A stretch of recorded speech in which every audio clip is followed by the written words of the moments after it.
Assalamualaikum warahmatullahi wabarakatuh, Sobat Jazirah Ilmu yang dimuliakan Allah. Semoga kita selalu dalam keadaan sehat walafiat. Amin ya robbal alamin. Dahulu kala di zaman Nabi Ibrahim alaihissalam, hiduplah seorang raja yang sangat besar kekuasaannya, meliputi seluruh belahan dunia ini. Kisah ini dinukil di dalam Al-Quran, di dalam surah Al-Kahfi. Raja tersebut adalah Zulkarnain. Tidak ada penguasa yang mampu menguasai seluruh dunia ini kecuali 4 orang saja, yang 2 dari golongan beriman dan 2 tidak. Raja yang berasal dari golongan yang beriman adalah Nabi Sulaiman alaihissalam dan Raja Zulkarnain. Sedangkan yang tidak beriman adalah Mukhtanasar dan Firaun Namrud. Yang akan kita bahas di sini adalah kisah tentang Zulkarnain, seorang raja saleh yang mengembara hingga ujung timur dan ujung barat dunia ini. Zulkarnain bukanlah sebuah nama, melainkan julukan atau gelar untuk seseorang yang memiliki makna, orang yang memiliki 2 tanduk. Tapi 2 tanduk di sini memiliki arti orang yang mampu menaklukkan wilayah timur dan barat, karena ia memiliki wilayah kekuasaan yang sangat luas. Zulkarnain dianugerahkan Allah untuk menjadi raja dan penakluk sebagian besar wilayah dunia ini. Dan Allah mempermudah segala sesuatu yang diinginkan Zulkarnain untuk menjadi kenyataan. Segala hal yang ingin dicapai oleh beliau akan dipermudah oleh Allah untuk mendapatkannya. Seorang raja yang luar biasa, yang diberikan kecerdasan dan pasukan yang banyak. Beliau adalah figur seorang raja yang sempurna. Sebagian orang beranggapan beliau adalah Iskandar Al-Makdum atau Alexander yang Agung, raja yang mendirikan negara Iskandaria. Namun, persepsi ini dibantah oleh para ulama, karena Raja Alexander bukanlah orang beriman. Disebutkan dalam sejarah, Raja Alexander ini memiliki seorang menteri ahli filsafat yang bernama Aristoteles, yang sebagaimana kita ketahui Aristoteles adalah seorang ateis yang tidak percaya pada agama tertentu. Sedangkan Zulkarnain adalah seorang hamba yang beriman. Jelas bahwa antara Zulkarnain dan Raja Alexander adalah orang yang berbeda. Tatkala ia sedang berjalan bersama pasukannya menelusuri bumi dan menjelajah daerah kekuasaannya, pada akhirnya ketika suatu hari ia dan pasukannya menuju barat, di tempat tenggelamnya matahari, sampai ketika di suatu tempat ia mendapati matahari seolah-olah terbenam di laut yang berlumpur hitam. Tempat ini berada di ujung barat di belahan bumi ini. Ketika ia tiba di suatu tempat di lokasi itu, ia menjumpai suatu kaum yang ternyata kaum tersebut adalah kafir. Kemudian Allah memberikan pilihan kepada Zulkarnain, "Wahai Zulkarnain, silakan engkau serang mereka, atau kau ingin berbuat baik kepada mereka, karena kaum ini kafir dan berbuat syirik kepada Allah." Ternyata Zulkarnain memilih jalan dakwah. Kemudian beliau mulai mendakwahi kaum tersebut untuk menyembah Allah dan mengarahkan mereka ke jalan yang lebih baik. Beliau berkata, "Siapa dari kalian yang berbuat zalim, maka kami akan menyerangnya. Setelah kalian mati di dunia, maka di akhirat kalian akan mendapatkan siksaan yang lain yang jauh lebih parah daripada di dunia. Sebaliknya, jika kalian menerima dakwahku, maka kalian akan mendapatkan perlakuan yang baik dari kami dan akan mendapatkan surga ketika di akhirat nanti." Begitu hebatnya pasukan dan kekuasaan Zulkarnain memberikan ultimatum kepada kaum ini setelah ia mendakwahi kaum ini. Zulkarnain dan pasukannya berjalan menuju arah timur paling ujung dunia ini. Ketika pada suatu hari ia tiba pada suatu tempat terbitnya matahari, ia mendapati suatu kaum di sana yang tidak bisa berlindung dari teriknya matahari. Ada 2 pendapat dari ulama tentang tempat ini. Yang pertama, beranggapan bahwa tempat ini dihuni suatu kaum yang sangat primitif, yang tidak tahu caranya membuat rumah sehingga mereka tidur di bawah terik matahari. Dan pendapat kedua beranggapan tempat ini adalah suatu tempat yang mataharinya tidak pernah terbenam. Kemudian Zulkarnain memberikan peringatan yang sama kepada kaum ini. Jika mereka menolak dakwah Zulkarnain, maka mereka akan diperangi.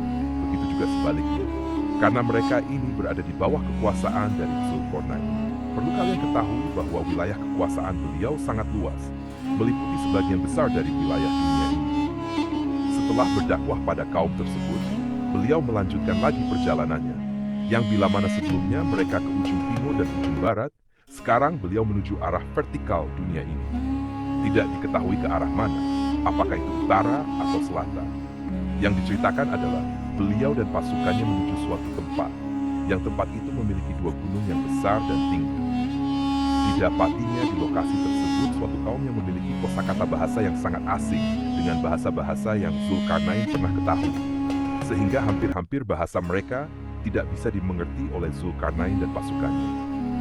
Lalu bagaimana Zulkarnain bisa bicara dengan mereka? Bisa jadi Allah memberikan ilham berupa kemudahan untuk berkomunikasi dengan mereka. Atau ada seorang penerjemah di sisi Zulkarnain yang kurang lebih mengerti bahasa mereka. Semua mudah bagi beliau, seorang raja yang saleh. Mustahil Allah tidak memudahkan segala sesuatu yang dilakukan beliau. Tatkala ketika dilakukan komunikasi kepada kaum ini, ternyata mereka mengeluh karena di wilayah tersebut ada dua kabilah, yaitu Yakjuj dan Makjuj, yang sering berbuat kerusakan.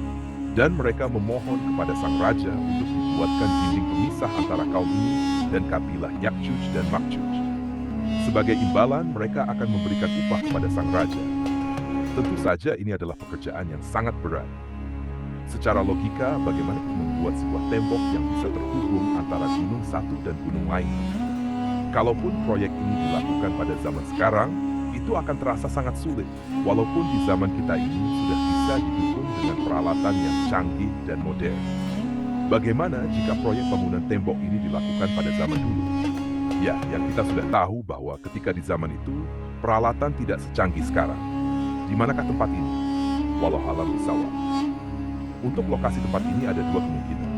Yang pertama adalah berasal dari Syekh Hamdi bin Hamzah Abu Zaid yang menerbitkan sebuah buku di tahun 2007. Di situ beliau beranggapan bahwa tembok Cina adalah tembok yang dibangun oleh Zulkarnain.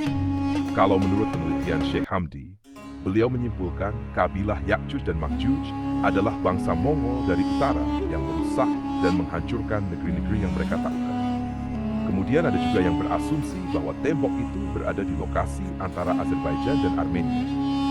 Di area itu terdapat gunung yang mirip dikatakan dalam cerita Raja Zulkarnain. Menurut cerita dari warga setempat, ketika mereka berada di dekat gunung itu, mereka merasakan bulu romanya berdiri.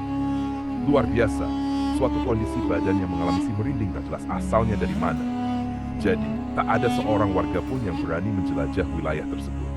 Nah, ketika suatu hari mereka memberanikan diri untuk bersama-sama mengunjungi lokasi itu lebih jauh dekat gunung itu, mereka mendengar suara riuh seperti orang yang sedang bekerja, memukul sesuatu secara beramai-ramai.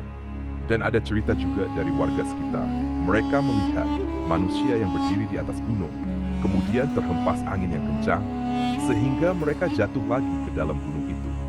Tapi sampai saat ini, tidak tahu di mana yang benar tentang lokasi persis dari dua kemungkinan yang kita utarakan tadi. Kita kembali lagi ke ketika kaum tersebut memohon kepada sang raja untuk dibuatkan sebuah dinding pembatas, yang dinding itu memisahkan antara kaum itu dan kabilah Yakjuj dan Makjuj. Jadi, mereka akan memberikan upah kepada Zulkarnain apabila permintaan itu dipenuhi. Namun sang raja menolaknya. Beliau berkata, apa yang telah Allah berikan lebih baik daripada yang akan kalian berikan kepadaku. Dan Zulkarnain meminta kepada mereka untuk membantu proses pembangunan dinding tersebut. Kemudian setelah kesepakatan terjadi, maka mereka memulai proyek pembangunan dinding pemisah tersebut. Langkah pertama, sang raja meminta potongan-potongan besi dari kaum tersebut. Tentunya ini adalah jumlah yang sangat banyak, karena ditujukan untuk menutupi dua buah gunung.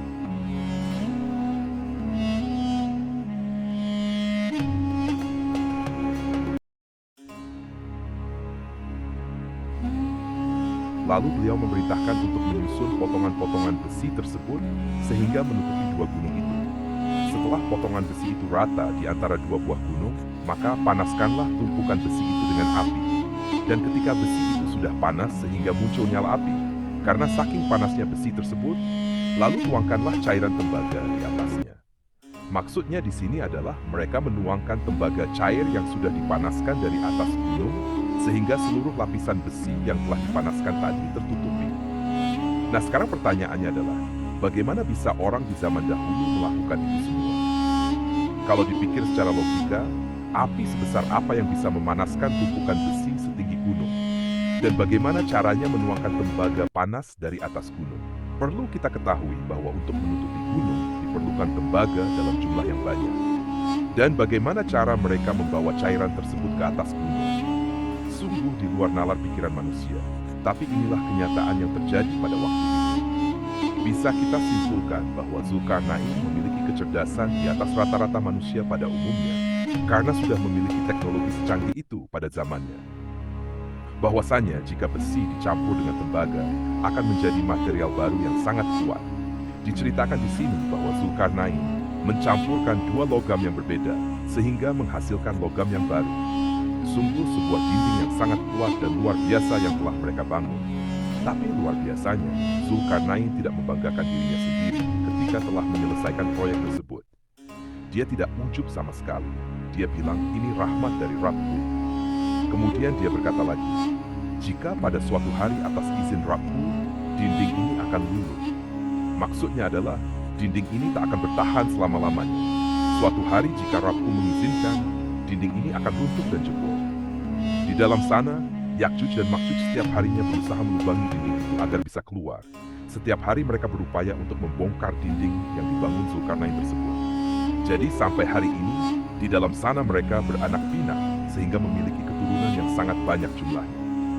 Perlu diketahui, Yakjuj dan Makjuj adalah manusia sama seperti kita, sama-sama keturunan dari Nabi Adam alaihissalam.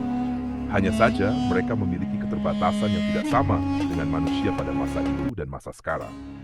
Dua kabilah ini memiliki perawakan seperti orang Mongolia, dengan bentuk wajah yang bulat, matanya sipit, dan gemuk. Tatkala ketika pada suatu hari dinding itu akan berhasil mereka lubangi, sehingga keluarlah semua dua kabilah ini dari tabir yang menutupi lokasi itu. Seluruh dunia akan dipenuhi oleh Yakjuj dan Makjuj. Saat itu mereka akan membunuh apapun yang ada di hadapan mereka, kecuali dari golongan mereka sendiri. Mereka akan membunuh manusia dan hewan yang ada di depan pandangan mereka. Pokoknya pada saat itu dikisahkan kalau bumi ini porak-poranda karena ulah mereka. Nah, pertanyaannya adalah, kapan mereka keluar dari tembok besi itu? Mereka akan keluar tak lama setelah Dajjal dibunuh oleh Nabi Isa di gerbang Lut. Hingga pada saat itu, Allah memerintahkan Nabi Isa dan pengikutnya untuk bersembunyi di Bukit Tur untuk menghindari dua kabilah Yakjuj dan Makjuj ini. Luar biasa memang kekacauan yang ditimbulkan oleh mereka, sehingga Nabi Isa yang sanggup membunuh Dajjal pun tak mampu untuk menghadapi mereka. Kemudian pada suatu ketika Nabi Isa berdoa kepada Allah untuk memusnahkan dua kabilah ini. Kemudian Allah menurunkan binatang yang sangat banyak berupa ulat-ulat.